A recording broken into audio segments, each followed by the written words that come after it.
5. El conocimiento especializado.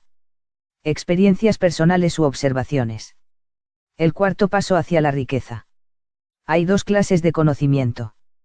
Uno es el conocimiento general, el otro, el especializado.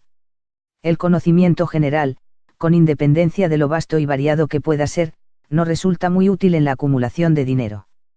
Las facultades de las grandes universidades poseen, en conjunto, casi todas las formas del conocimiento general al alcance de la civilización. La mayoría de los profesores no tienen mucho dinero. Se especializan en enseñar el conocimiento, pero no se especializan en la organización de ese conocimiento ni en su empleo. El conocimiento no atraerá el dinero, a menos que esté organizado e inteligentemente dirigido mediante planes prácticos de acción, para el objetivo preciso de la acumulación de dinero. La falta de comprensión de este hecho ha sido una fuente de confusión para millones de personas que creen equivocadamente que, el conocimiento es poder. Ni hablar. El conocimiento es solo poder en potencia.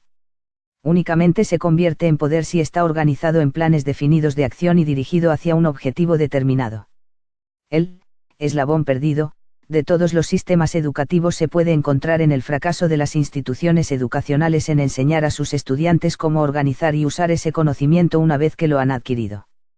Muchas personas cometen el error de suponer que, porque Henry Ford tenía pocos estudios, no era un hombre educado.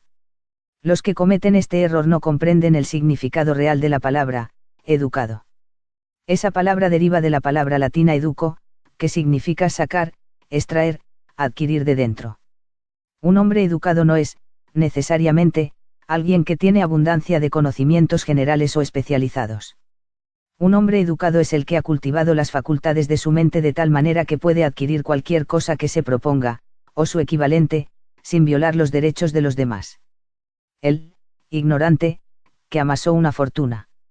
Durante la Primera Guerra Mundial, un periódico de Chicago publicó ciertos editoriales en los que, entre otras cosas, a Henry Ford se le llamaba ignorante pacifista.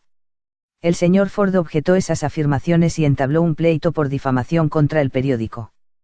Cuando el juicio tuvo lugar, los abogados del periódico exigieron una justificación y llamaron al propio señor Ford al banquillo de los testigos, con el propósito de demostrarle al jurado que era un ignorante.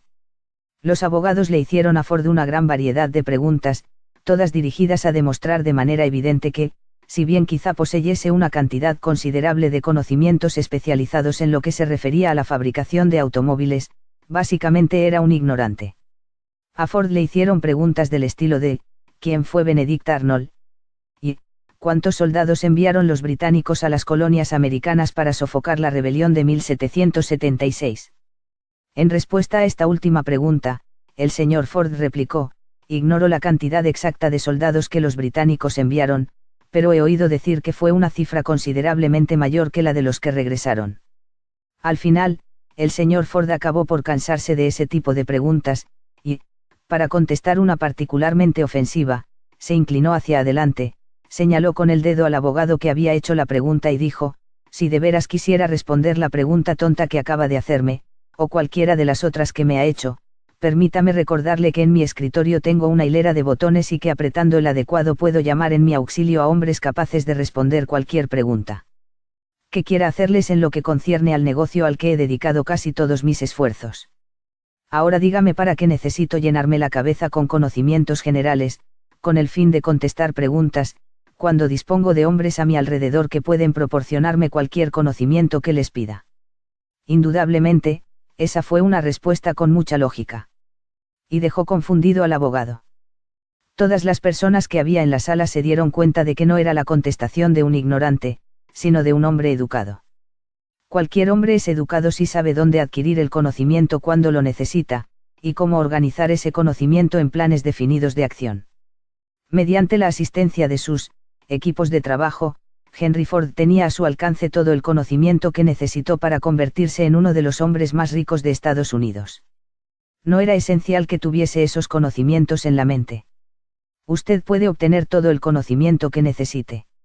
Antes de que pueda estar seguro de su capacidad para transmutar el deseo en su equivalente monetario, usted necesitará conocimientos especializados del servicio, mercancía o profesión que se propone ofrecer a cambio de su fortuna. Quizá necesite muchos más conocimientos especializados de los que tiene capacidad o inclinación para adquirir, y, en ese caso, podrá superar su debilidad a través de la ayuda de su equipo de trabajo. La acumulación de grandes fortunas requiere poder, y este se adquiere mediante el conocimiento especializado, inteligentemente dirigido y organizado, pero esos conocimientos no tienen por qué estar en posesión de la persona que acumula la fortuna. El párrafo precedente debe dar ánimos y esperanza al hombre con la ambición de acumular una fortuna, que no ha adquirido la educación necesaria para emplear ese conocimiento especializado como probablemente necesite. Los hombres a veces pasan por esta vida sufriendo complejos de inferioridad, porque no son hombres educados. El hombre que pueda organizar y dirigir un equipo de trabajo, un grupo de hombres que posee conocimientos útiles para la acumulación de dinero, es un hombre tan educado como cualquiera de los que componen el grupo. Thomas Alteza Edison tuvo solo 3 meses de escolarización durante toda su vida. No le faltó educación, ni murió pobre. Henry Ford no llegó al 6º curso de la escuela primaria, pero se las arregló muy bien en el plano económico. El conocimiento especializado es uno de los servicios más abundantes y baratos a nuestro alcance. Si usted no está muy convencido de ello, consulte el tablón de anuncios de cualquier universidad. Conviene saber cómo obtener conocimientos. Antes que nada, decida el tipo de conocimientos especializados que necesita, y la razón de esa necesidad. En gran medida, el propósito primordial de su vida, el objetivo por el que usted se está esforzando, lo ayudará a determinar qué conocimientos necesita.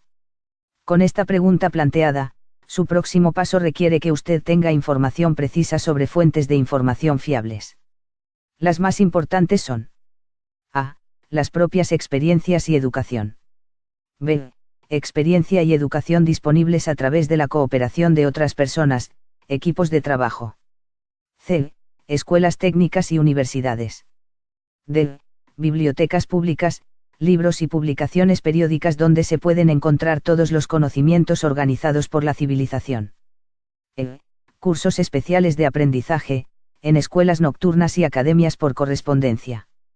A medida que los conocimientos se van adquiriendo, deben organizarse con el fin de emplearlos para un propósito definido, mediante planes prácticos. El conocimiento no tiene otro valor que el que se puede aprovechar de su aplicación en aras de un objetivo valioso. Si usted considera la posibilidad de cursar estudios adicionales, determine la finalidad por la que desea esos conocimientos que está buscando, y luego averigüe dónde pueden obtenerse ese tipo de conocimientos, de fuentes fiables. En todos los niveles sociales, las personas que tienen éxito nunca dejan de adquirir conocimientos especializados, relacionados con su objetivo principal, negocio o profesión. Aquellos que no tienen éxito suelen cometer el error de creer que la etapa de adquisición de conocimientos acaba cuando uno termina la escuela. La verdad es que la escuela hace muy poco más que mostrarnos el camino de cómo adquirir conocimientos prácticos. La orden del día es la especialización. Esta verdad fue puesta de relieve por Robert P. Moore, antiguo director de empleo de la Universidad de Columbia, en un artículo periodístico. Los especialistas más buscados. Los candidatos más buscados por las agencias de empleo son personas que se han especializado en algún campo, diplomados en escuelas empresariales que tengan experiencia en contabilidad y estadística, ingenieros de todo tipo, periodistas, arquitectos, químicos, y también líderes destacados y hombres mayores, enérgicos y activos. El hombre que ha sido activo durante sus estudios, cuya personalidad le permite llevarse bien con toda clase de gente y que ha hecho un trabajo adecuado con sus estudios, tiene un perfil más favorable que el estudiante más estrictamente académico. Algunos, gracias a sus múltiples y variadas cualificaciones, han recibido variadas ofertas de trabajo, y varios, hasta 6. En una carta al señor Moore, en relación con posibles egresados de su universidad, una de las mayores compañías industriales, líder en su campo, decía: estamos interesados sobre todo en encontrar hombres capaces de lograr progresos excepcionales en niveles de gerencia. Por esta razón prestamos particular atención a cualidades de carácter, inteligencia y personalidad, por encima de formaciones educacionales específicas. Proposición de aprendizaje. Al proponer un sistema de aprendizaje para estudiantes en oficinas, tiendas y ocupaciones industriales durante las vacaciones de verano, el señor Moore afirmaba que, después de 2 o 3 meses de estudios universitarios, a cada estudiante hay que pedirle que elija un curso determinado para el futuro, o que abandone los estudios si no ha hecho más que derivar sin propósito definido por su currículum sin especialización académica. Los colegios y las universidades tienen que afrontar la consideración práctica de que todas las profesiones y ocupaciones hoy en día exigen especialistas, decía, tratando de fomentar el hecho de que las instituciones educacionales acepten más directamente la responsabilidad de la orientación vocacional. Una de las fuentes más fiables y prácticas de conocimientos al alcance de aquellos que necesitan educación especializada son las escuelas nocturnas, que funcionan en muchas ciudades grandes. La enseñanza por correspondencia proporciona conocimientos especializados en cualquier sitio a donde llegue el correo, y sobre todos los temas que se pueden tratar por el método de enseñanza a distancia. Una de sus ventajas es la flexibilidad del programa, que permite estudiar durante el tiempo libre. Otra ventaja de trabajar en casa, si se ha elegido una academia adecuada, es el hecho de que la mayor parte de los cursos que las academias de enseñanza por correo ofrecen incluyen generosos privilegios de consulta que pueden ser muy valiosos para el que necesita conocimientos especializados. Con independencia del lugar de residencia, uno puede aprovechar esas ventajas. Una lección de una agencia de cobros. Por lo general nunca se aprecia lo que se adquiere sin esfuerzo, y sin coste alguno, y muchas veces se lo desacredita. Tal vez esta sea una de las razones por las que aprovechamos tan poco de nuestra maravillosa oportunidad en las escuelas públicas. La autodisciplina que uno recibe de un programa de estudios especializados compensa hasta cierto punto la oportunidad desperdiciada cuando el conocimiento estaba a nuestro alcance, gratis. Las escuelas por correspondencia son instituciones comerciales muy organizadas. Sus tarifas de matrícula y de enseñanza suelen ser tan bajas que se ven forzadas a insistir en la puntualidad y obligatoriedad de los pagos. El verse obligado a pagar, al margen de que se obtengan buenas notas o no, tiene sobre el estudiante el efecto de seguir adelante con el curso, incluso cuando preferiría dejarlo. Las escuelas por correspondencia no han resaltado lo suficiente este punto, pero lo cierto es que sus departamentos de cobro constituyen la clase más exquisita de entrenamiento en aspectos tales como decisión, prontitud y el hábito de terminar lo que uno empieza. Aprendí eso por experiencia propia hace ya más de 45 años. Me matriculé en un curso por correspondencia sobre publicidad. Después de haber terminado 8 o 10 lecciones, dejé de estudiar, pese a lo cual la escuela no dejó de enviarme las facturas. Es más, insistió en que yo efectuara mis pagos al margen de si continuaba estudiando o no. Decidí que, puesto que debía pagar de todos modos un curso, a lo que me había comprometido legalmente, completaría las lecciones y obtendría por ellas el valor de mi dinero. En aquellos momentos tuve la impresión de que el sistema de cobro de la escuela estaba demasiado bien organizado, pero más tarde aprendí en la vida que eso formó una parte valiosa de mi entrenamiento, para la cual no había tenido que pagar nada. Al verme obligado a pagar, seguí adelante y terminé el curso en cuestión. Más tarde descubrí que el eficiente sistema de pago de aquella escuela también fue provechoso para mí, puesto que acabé por recuperar con creces el dinero pagado, ganándolo gracias al curso de publicidad que había terminado tan de mala gana. El camino hacia el conocimiento especializado. Se dice que en Estados Unidos existe el sistema de escuela pública mayor del mundo. Una de las cosas más extrañas acerca de los seres humanos es que solo valoramos aquello que tiene un precio. Precisamente porque son gratuitas, las escuelas y bibliotecas públicas gratuitas de Estados Unidos no impresionan a la gente. Esa es la razón principal por la que a muchas personas les parece que es necesario adquirir conocimientos adicionales después de haber abandonado la escuela e iniciado la vida laboral. También es una de las razones principales por las que los patronos dan una mayor consideración a aquellos empleados que se matriculan en cursos por correspondencia. Saben por experiencia propia que cualquier persona que tenga la ambición de emplear una parte de su tiempo libre para estudiar en casa, posee esas cualidades que son necesarias para el liderazgo. Hay en la gente una debilidad para la que no existe remedio alguno. Es la debilidad universal de la falta de ambición.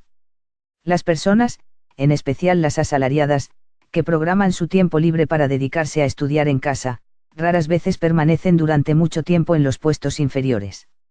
Su acción les abre el camino hacia la posibilidad de ascender, les elimina numerosos obstáculos de ese camino y les permite ganarse el amistoso interés de quienes tienen el poder de situarlos en el camino de la oportunidad. El método de estudiar en casa para obtener conocimientos resulta especialmente adecuado para las necesidades de las personas asalariadas que, tras haber abandonado la escuela, sienten la necesidad de adquirir conocimientos especializados, pero que no disponen de tiempo libre para volver a la escuela. Stuart Austin Weir se preparó como ingeniero de la construcción y siguió esta línea de trabajo hasta que la depresión limitó su mercado al punto de que ya no podía ganar los ingresos que necesitaba. Entonces hizo un inventario de sí mismo, y decidió cambiar de profesión y pasarse al derecho. Volvió a la escuela y siguió cursos especiales mediante los que se preparó como abogado mercantil. Completó su preparación, y pasó los exámenes finales para obtener el título. A partir de ahí no tardó en labrarse una carrera muy lucrativa con la práctica de la abogacía. Solo para dejar las cosas bien claras, y para anticiparme a las justificaciones de quienes dirían, yo no podría ir a la escuela porque tengo que mantener a una familia, o bien, soy demasiado viejo para esas cosas, añadiré que el señor Weir tenía más de 40 años y estaba casado cuando regresó a la escuela a estudiar. Al seleccionar cursos altamente especializados en las universidades que estaban mejor preparadas para enseñar los temas elegidos, el señor Weir completó en 2 años el trabajo para el que la mayoría de los estudiantes de leyes necesitan emplear 4. Vale la pena saber cómo adquirir el conocimiento. Una idea sencilla que dio resultado. Consideremos un caso específico. Un vendedor de una charcutería se encontró de pronto sin empleo. Como tenía un poco de experiencia en teneduría de libros, se matriculó en un curso de contabilidad especial, se familiarizó con las últimas novedades en teneduría y equipos de oficina, y se puso a trabajar por su cuenta. Empezó con el charcutero para el que había estado trabajando, e hizo contratos con más de 100 pequeños comerciantes para llevarles la contabilidad, cobrándoles una tarifa mensual muy baja. Su idea era tan práctica que pronto empezó a prepararse una oficina portátil en un pequeño camión de reparto, equipado con máquinas modernas de teneduría de libros.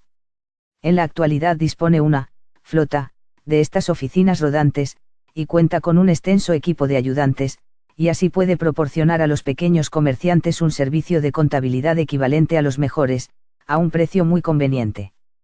El conocimiento especializado, sumado a la imaginación, fue el ingrediente de este negocio peculiar y provechoso. El año pasado, el propietario de ese negocio pagó en impuestos sobre la renta casi 10 veces más de lo que el charcutero para quien trabajaba le pagaba cuando perdió su trabajo. El comienzo de ese provechoso negocio fue una idea. Ya que yo tuve el privilegio de proporcionarle esa idea al vendedor sin empleo, me tomo ahora el privilegio mayor de sugerir otra idea que entraña la posibilidad de ingresos todavía mayores. Esta me la sugirió el vendedor que dejó las ventas para meterse en el negocio de la teneduría de libros como ocupación principal. Cuando le sugerí ese plan como solución a su problema de desempleo, exclamó enseguida: me gusta la idea, pero no sabría cómo convertirla en dinero efectivo. En otras palabras, se estaba quejando de que no sabía cómo comercializar sus conocimientos de contabilidad después de haberlos adquirido. Así, eso generaba otro problema que había que resolver. Con la ayuda de una joven mecanógrafa que podía escribir toda la idea, preparó un librito muy atractivo donde se describían las ventajas del nuevo sistema de teneduría de libros. Las páginas se hallaban cuidadosamente mecanografiadas y pegadas en un álbum que se usaba como una especie de vendedor mudo, donde la historia de este nuevo negocio se relataba con tanta eficacia que muy pronto su propietario empezó a tener más clientes de los que podía atender. Un plan eficaz para dar con el trabajo ideal. Hay miles de personas en todo el país que necesitan los servicios de un especialista en ventas capaz de prepararles un currículum atractivo para ofrecer sus servicios personales. La idea que se describe aquí nació de la necesidad de subsanar una emergencia que había que superar. Pero no le ha sido útil solo a esa persona. La mujer que creó la idea tenía una imaginación brillante. En su idea recién nacida vio una nueva profesión que serviría a los miles de personas que necesitan asesoramiento práctico para vender sus servicios personales. Impulsada a la acción por el éxito instantáneo de su primer plan para vender servicios personales, esta enérgica mujer se abocó a la solución de un problema similar para un hijo suyo que acababa de salir de la universidad, pero que había sido incapaz de encontrar una manera de ofrecer sus servicios. El plan que ella ideó para que el joven se empleara ha sido el mejor plan para vender servicios personales que yo haya visto jamás. Cuando completó el currículum, contenía 50 páginas de información mecanografiada, perfectamente organizada, que contaba la historia de las calciopacidades innatas de su hijo, sus estudios, sus experiencias personales, y una gran variedad de otras informaciones demasiado extensas para describirlas. El currículum también contenía una descripción completa del puesto de trabajo que su hijo deseaba, y un esquema del plan que pondría en práctica para alcanzar ese puesto. La preparación del libro del currículum requirió varias semanas de trabajo, durante las cuales su creador enviaba a su hijo a la biblioteca pública casi todos los días a buscar datos que ella necesitaba para preparar el plan de venta de sus servicios. También lo enviaba a visitar a todos sus competidores para el empleo, y de ellos reunió información vital en lo concerniente a sus métodos de venta, que fue de gran valor en la formación del plan que intentaba usar para alcanzar la posición que buscaba. Cuando el plan quedó terminado, contenía más de media docena de excelentes sugerencias para uso y beneficio del aspirante al trabajo. No hay por qué empezar desde abajo. Uno podría sentirse tentado de preguntar, ¿por qué todas estas complicaciones para asegurarse un trabajo? La respuesta es, hacer bien una cosa nunca es una complicación. El plan que esa mujer preparó para beneficio de su hijo ayudó a este a conseguir el trabajo para el que se había presentado, en la primera entrevista, con el salario que él mismo había estipulado. Además, y esto también es importante, ese puesto no requería que el joven empezara desde abajo. Comenzó como ejecutivo junior, con un salario de ejecutivo. Pero, ¿por qué todos esos problemas? Por una razón, la presentación planificada con que solicitó ese trabajo le ahorró no menos de 10 años del tiempo que le hubiera hecho falta para llegar al puesto desde el que ahora empezaba si hubiese empezado desde abajo. La idea de empezar desde abajo y forjarse el propio camino puede parecer buena, pero la principal objeción que se le puede hacer es que son demasiados los que empiezan desde abajo y nunca se las arreglan para asomar la cabeza lo bastante arriba como para que la oportunidad los vea, de modo que se quedan abajo. También hay que recordar que la perspectiva que se observa desde abajo no es ni muy brillante ni muy estimulante. Tiene tendencia a matar la ambición. Es lo que llamamos, el recorrido de la noria, lo que significa que aceptamos nuestro destino porque nos formamos el hábito de la rutina diaria, un hábito que llega a ser tan fuerte que acabamos por no intentar ya sustraernos a él. Y esa es otra razón por la que conviene empezar 2 o 3 escalones por encima del de abajo. Al hacerlo de este modo, uno se forma el hábito de estar atento al entorno, de observar cómo progresan los demás, de buscar la oportunidad y de no dejarla escapar. Haga que el trabajo insatisfactorio funcione a su favor. Dan Alpin es un ejemplo espléndido de lo que voy a explicar. Durante sus años de universidad, trabajó como manager del famoso equipo de fútbol Notre Dame, que fue campeón nacional en 1930, cuando se hallaba bajo la dirección del finado Knute Rockne. Alpin terminó sus estudios universitarios en un momento sumamente desfavorable, pues la depresión había creado una grave escasez de trabajo, así que, después de aventurarse un poco en las inversiones y en el mundo del cine, aprovechó la primera oportunidad con un futuro potencial, vendiendo audífonos a comisión. Cualquiera podía empezar en un trabajo así, y Alpin lo sabía, pero ese trabajo le bastó para abrir las puertas a la oportunidad. Durante casi 2 años hizo lo mismo a disgusto, y nunca hubiera progresado si no hubiese hecho algo con respecto a su insatisfacción. En un principio aspiró al puesto de gerente de ventas de su compañía, y obtuvo el trabajo. Aquel paso hacia arriba lo puso lo bastante por encima de los demás como para permitirle ver una oportunidad todavía mayor. Además, lo colocó en un lugar donde también la oportunidad podía verlo. Alcanzó una cifra tan elevada de ventas de audífonos, que antes del mediodía Andrews, el directivo principal de Dictograph Products Company, una empresa competidora de la compañía para la que Alpin trabajaba, quiso conocer a ese hombre llamado Dan Alpin, que estaba aumentando tanto las ventas de la Dictograph Company. Mandó llamar a Alpin. Cuando la entrevista terminó, Alpin era el nuevo gerente de ventas de la Acousticon Division. Entonces, para poner a prueba los bríos del joven Alpin, Andrews se fue durante 3 meses a Florida, dejándolo solo, a ver si nadaba o se hundía. Pero no se hundió. La filosofía de Knute Rockne de que todos adoran al ganador, pero no tienen tiempo para el perdedor, lo inspiró para esforzarse tanto en su trabajo que lo eligieron vicepresidente de la compañía, un puesto que muchos hombres estarían muy orgullosos de alcanzar tras 10 años de leales esfuerzos. Alpin consiguió eso en poco más de 6 meses. Uno de los puntos importantes que intento destacar con esta forma de ver las cosas es que escalamos hasta las posiciones más elevadas o nos quedamos abajo debido a condiciones que podemos controlar, si lo deseamos. Sus socios pueden ser inapreciables. También estoy tratando de poner de relieve otro asunto, y es el siguiente: tanto el éxito como el fracaso son, en gran medida, el resultado de la costumbre. No me cabe la menor duda de que la estrecha asociación de Dan Alpine con el mejor equipo de Estados Unidos plantó en la mente de Alpine el mismo tipo de deseo por destacar que hizo del Notre Dame un equipo mundialmente famoso.